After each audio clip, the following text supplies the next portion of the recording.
Hello, everybody, and welcome to the Hallmark Guy Podcast. I am Baptiste, the Hallmark Guy, and today I'm going to recap and review the 2026 Hallmark Channel movie, A Royal Setting, which premiered on Saturday, March 28th, 2026 at 8/7 Central on Hallmark Channel. And it's the second new movie of Spring into Love for 2026, and it starred Jen Lilly in her return to Hallmark since her last movie for the network, Where Your Heart Belongs, in 2022. And she reunited with Dan Janote, with who she shared the screen in Paris, Wine, and Romance in 2019 for Hallmark. So a very exciting cast of a return 4 years after her last movie and a reunion. I love it when we have a return and a reunion. So like double the joy in that one. So I was really excited. In the movie, Ruby, played by Jen, is hired by Prince Luca of Gullion, played by Dan, to restore the crown jewels that he wants to put on display for his upcoming coronation, as well as design his crown. And he wants a simple crown because it's very minimalist, simple, doesn't want to flaunt too much. Type of guy. Much to the dismay of his mom, Queen Ivy, who is a traditionalist and wants to do everything by the book and how it was always done. And she and her friend slash advisor, Countess Fenella, have other plans, like Luca marrying her daughter, Jory. But she's in love with Luca's friend and advisor, I think, Xander. And of course, feelings develop between Ruby and Luca, with the disapproval of the queen and Fenella, but you know how things goes in these movies. So we're going to start with what we always start with, which is what worked for me. And what worked for me is the cast. I was really, like I said, really excited to see Jen again. I've seen many movies with Jen. I So my grandma used to watch Days of Our Lives. It doesn't air in France anymore. I've never seen her in the French episodes, but I've watched some American episodes and I saw Jen in it. I also watch General Hospital every day. I've never seen Jen when she was on General Hospital, but I know she used to be on General Hospital for a little bit. So I really like that. And I got to interview her 2 weeks ago, to the day that I'm recording, about the movie, which was really exciting because watching the movie, I felt like I had some insight and I knew, oh, that's how they did that set, or that was going on at the time. When she talked about the cabin scene in my interview with the tornado warning or what she didn't remember, it was like, I thought it was like one scene in the cabin. No, there's a lot of cabin scenes. So I was wondering, like, was it the day with the tornado or something? So it was good to have that insight, and she was just really nice. And again, I was excited to have her. She was one of the stars that I liked that left the network, but not that I don't like the one. Not that I don't like them all, but like I was wondering, oh, I really liked her. So excited that she's back because again, I feel like I've seen her in other shows and all that. And I was excited to see Dan again. I discovered Dan in Good Witch, which is one of my favorite Hallmark shows.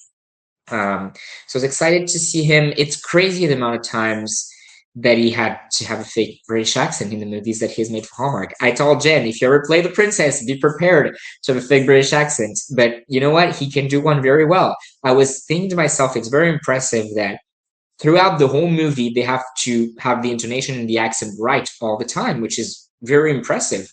So congratulations to him. So I love that it was them. I love the way they played the characters. I think Ruby was just adorable, very nice character, and Luca was again like a very nice character as well. So was really happy with the cast.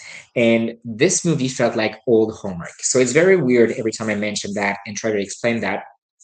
But I feel like around 2020, there's been a change, not necessarily for the bad, but we were in, and I'm not saying it in a bad way, more simpler stories, more simpler movies, and ways of making them.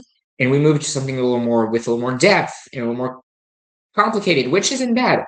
But I sometimes miss the old ones, and it felt like an old one, and I loved that. What I also loved was the comedy.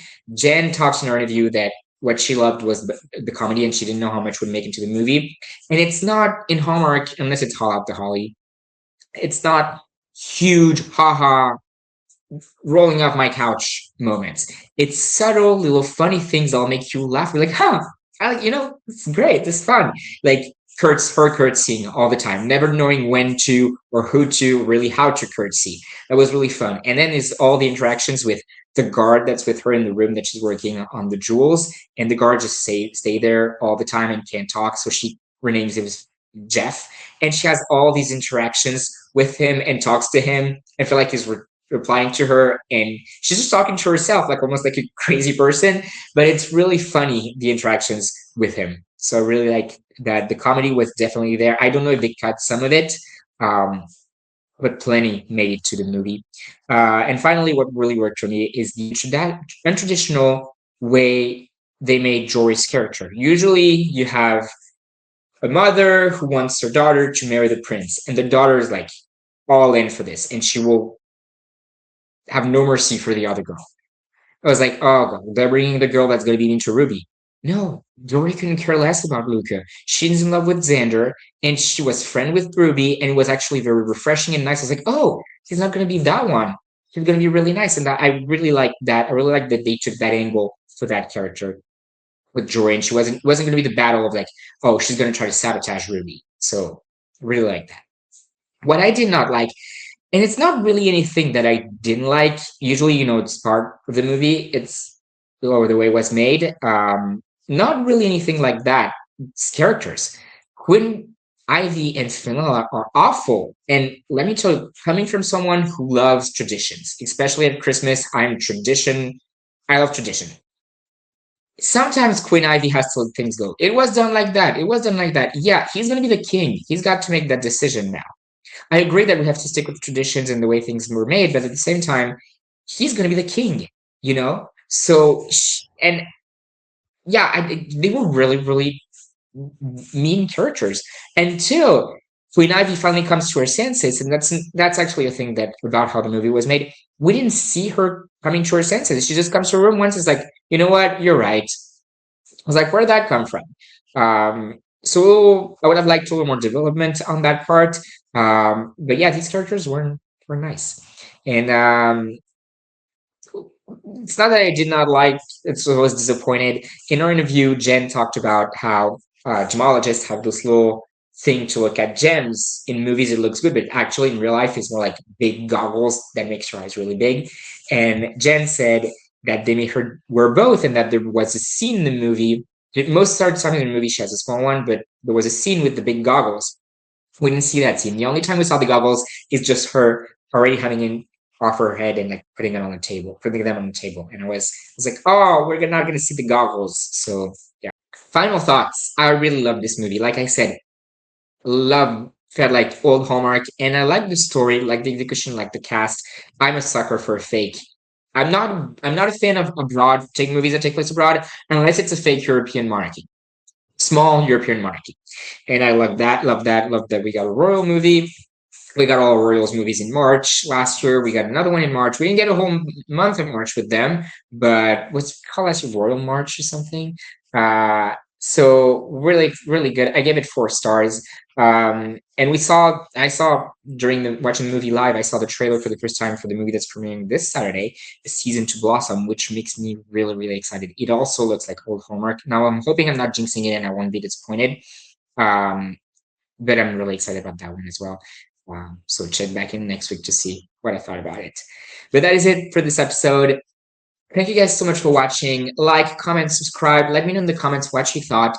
Follow the podcast on Instagram. I post clips and things that I do for Instagram for the podcast. So make sure to follow it. And thank you guys so much for watching. And I will see you guys in the next episode. Bye.